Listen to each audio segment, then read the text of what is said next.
welcome or welcome back. Today's episode will be my November wrap up. November was a good month in terms of quality, as well as quantity, but I felt like the quality was good. I also managed to get through a lot of bigger books, which is always good, and I managed to knock off a bunch of sequels, which means that's another sort of one off the series list, which started out at the beginning of the year quite large. So my series list has gone down from about 55, I think it got to 65, 75 at one point, and then it's steadily going back down again. That's something I'm going to work on in the coming year. But first, I'm going to start with the books that I don't physically have. A lot of these I got from the library, physically or on BorrowBox. If you're from the UK and you're not on BorrowBox, you need to download the app because it has so many books to offer and I'm on it constantly. So the first one I'm going to talk about is The Dragon's Promise. It is a sequel in a YA duology. It's got dragons and magic. I really liked the second one a lot more than the first one. It starts off quite a lot of action. It doesn't stop really. I enjoyed the characters a lot more. In the first one, there weren't really many characters. You were mostly following just the main character. I feel like the character really had her chance to shine when she was with other people. The only reason I gave this a 4.5 stars and not a 5-star is because the writing style is just not for me. If you're a fan of things like The Night Circus, then you might enjoy it a bit more. It's a bit more sort of flowery and sort of whimsical, like a fairy tale kind of. But yeah, even though the writing style wasn't for me, I enjoyed it. It was a fast read, 4.5. The next one is Saga Volume 2. I gave it a 4-star. It's kind of difficult to rate it because it is a graphic novel. It's quite short. It's only the second one, so I haven't got to know the characters very much. But I really enjoy the art style. There's a few weird scenes that are a bit, why are they there? I don't really get it, but I'm really interested to see where it's going.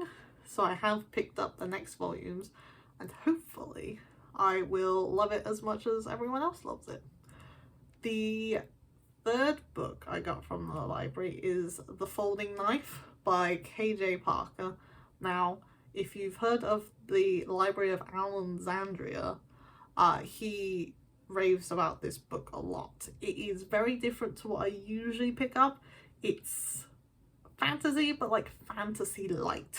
It's set in a alternate universe, so it's a fantasy universe, but it's not hard fantasy. There's not really any magic. It's very politics heavy. There's not much action, so if you really like your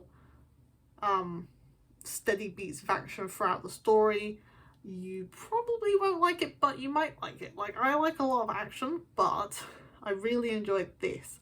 The main character is so smart, and it's really interesting to see how the domino effect works. How one small sort of thing at the start of the book can have a knock-on effect throughout the book, and every single decision he has to make has to sort of come from mistakes or decisions he's made previously. And by the end of the book, you're like, oh, how did I not see all these little details leading up until this point? And that, I think the last 100 pages made the previous 350 pages totally worth the sort of slower pace of the story, getting to know the characters, knowing the ins and outs of this one city. And yeah, I gave it 4 stars, even though it's like a military strategical book. Never thought I'd enjoy that as much as I did.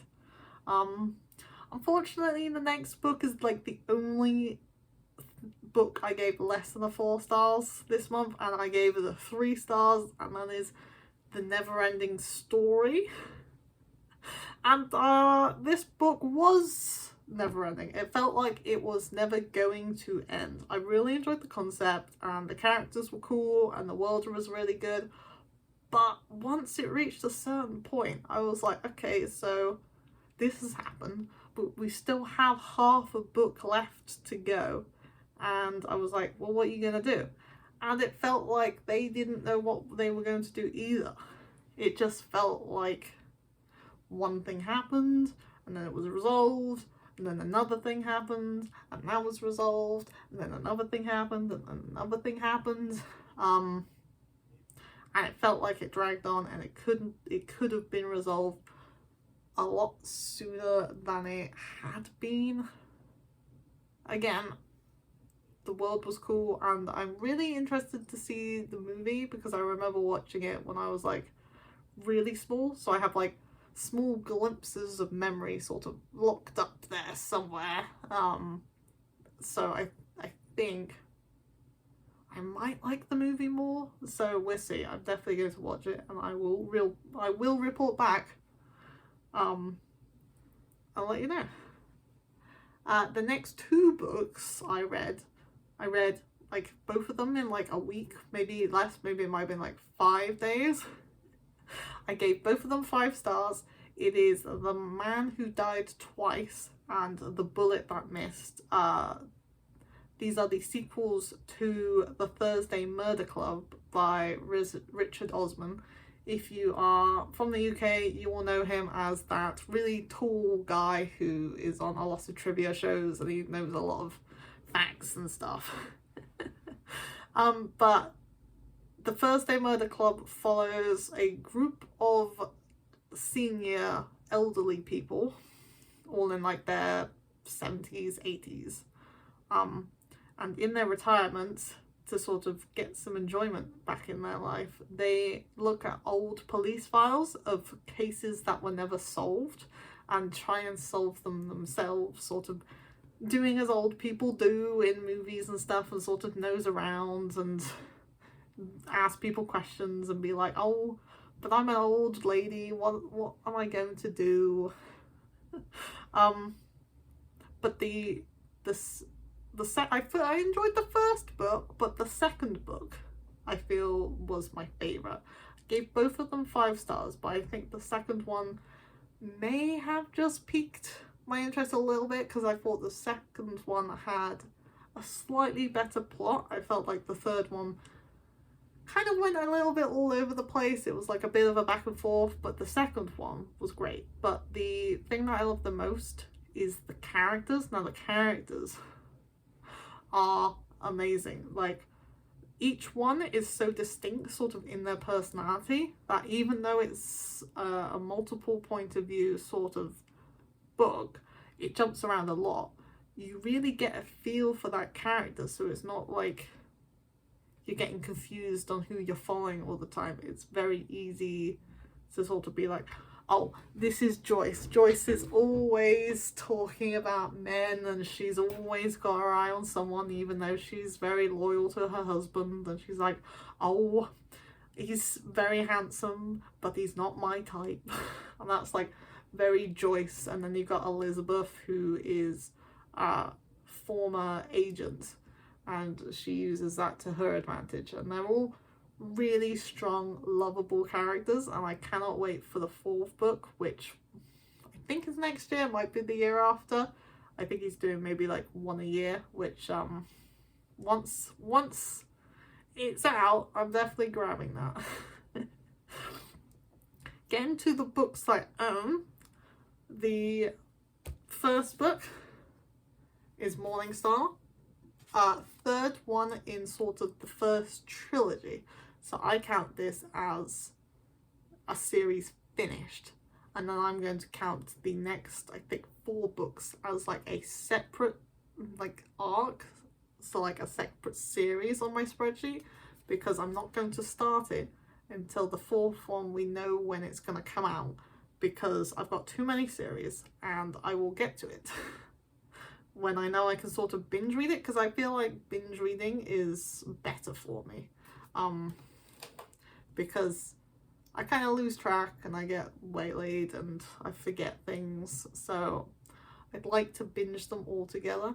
Can't say too much on this. The first book sort of sets up the world, but the plot is so different from the other 2 books that even though it sets up the characters and the world, it kind of takes its own direction. And so I don't want to say too much without spoiling it, but I liked the characters. I thought there was a lot of good action.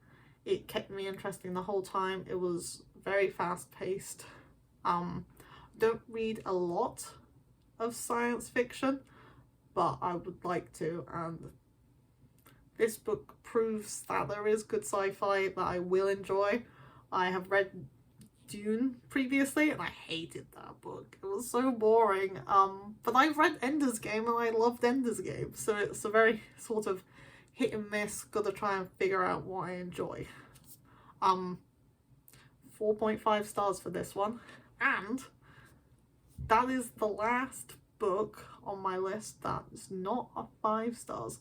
So the next 4 books are all 5-star books for me. Now, this is A Storm of Swords, but it's part 2 in the UK because they're so big. A Storm of Swords and A Dance with Dragons, they've actually printed as two volumes. So I read the first one in October and then I read the second half in November. So, as you might expect, anyone who's read A Storm of Swords knows that the second half is definitely where it shines, and this volume was amazing. There was just so much going on, and the whole 3 books leading up to this paid off in so many ways for so many characters, that it sort of all came to this giant sort of conclusion. And someone I watch on YouTube said that the first, I think it's 3 books, definitely are sort of like one arc, and then the next books are sort of like starting again, sort of after that point for the characters, which reading A Feast for Crows definitely makes sense because it introduces a lot of new characters. It's slightly different in the way that the story is told. You get a lot more side characters that sort of give their little details on what's going on, and a lot of the characters do have a new arc that they're following, but this book shocked me.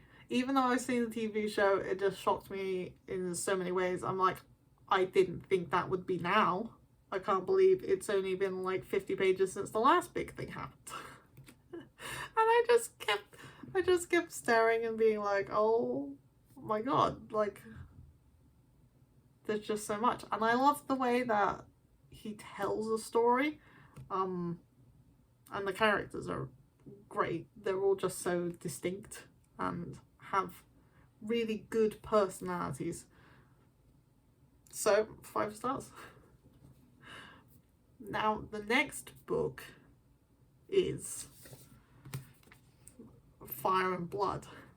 So I finished House of the Dragon, which is when I picked up a Game of Thrones again.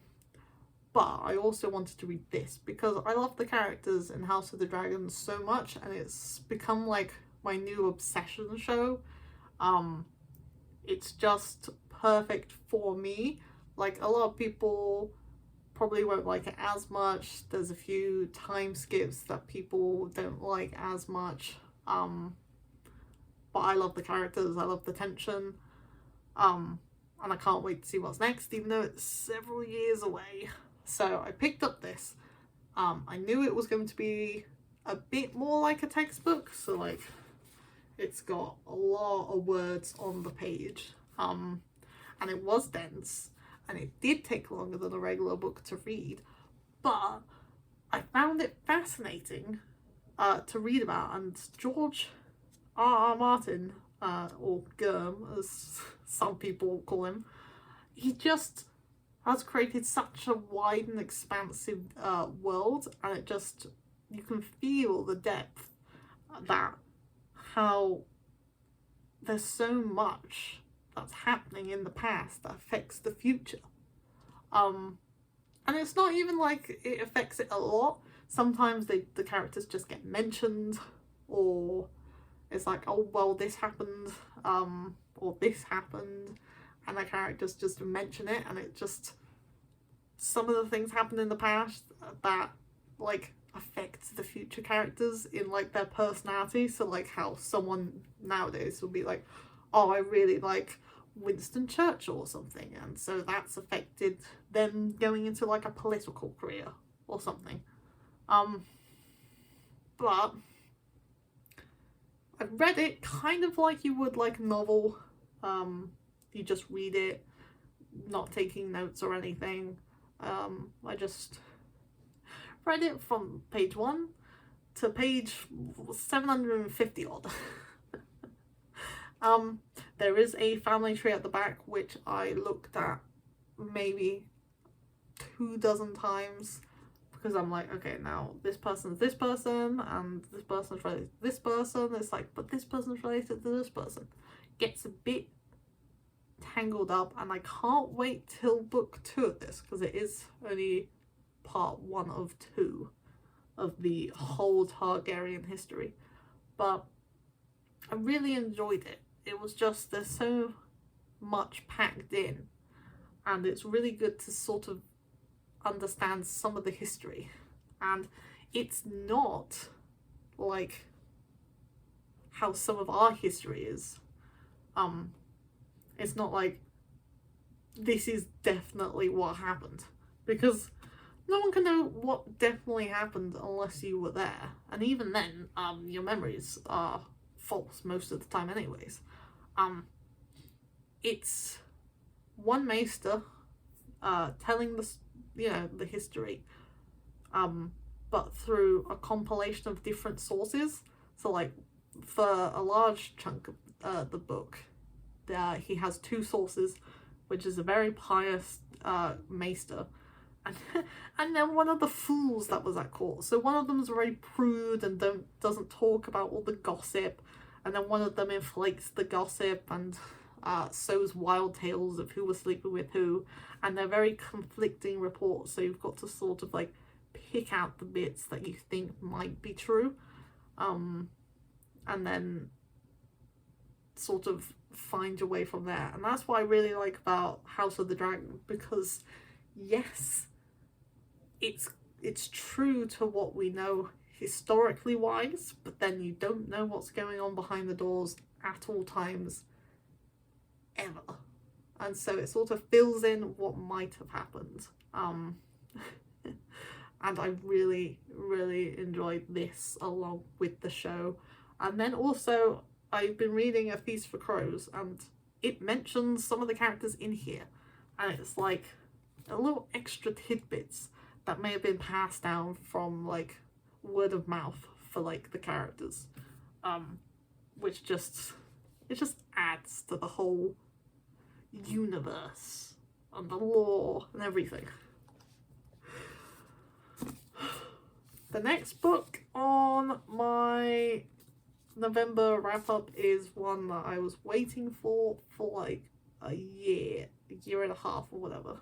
The Golden Enclaves, the 3rd book in the Scholomance series, with amazing sprayed edges. It's It's a little gold. I would have really liked it if it was red, because the first one is blue and the second one is green, and I feel like the gold is just a little bit too shiny. So I would have liked sort of like one of those like bold sort of colours. But I love this. It is a book for me. I don't know if anyone else loves it quite like I do, because it's told in a really meandering sort of way. The character rambles off on side tangents a lot. It's sort of not told the way a lot of other stories are told, and that is how I tell a story. I lose the plot, I mention one thing and I'm like, oh, but you've got to know the whole background of this one thing so you can understand this other thing, and most people will be like, yeah, but is it really that important? And I'm like, yes, it's very important, and you just learn to deal with it if you know me. Anyways, this book, I love the characters. I thought the plot was really interesting. I just like being in the world with the characters and seeing how they're getting on, and it was just like comforting to me, and it is a book for me. So you could try reading the first one. You might not like it, but at the end of the day, does it really matter? And the last book, and the only non-fiction book on my list, is The Rise and Reign of the Mammals. This author previously released a book called The Rise and Fall of the Dinosaurs, which is from like when dinosaurs started all the way to how they all died in a big explosion. This focuses on the mammals from before dinosaurs through how they lived alongside dinosaurs, sort of living in caves and underground, and how they might have sort of hid from them and such. And then after the dinosaurs, how did these mammals survive? Which ones survived? Which ones didn't survive? What happened when there were no dinosaurs? Part of that is in the Ice Age, they just got huge. So you got like woolly mammoths, everyone knows. Saber-toothed tigers, everyone knows. You might have heard of the ground sloth, which is huge. Giant lemurs, which are the size of what is it, a gorilla? And it's just like any animal you can think of is just huge. A woolly rhinoceros, and I love just animals that are fluffy and huge.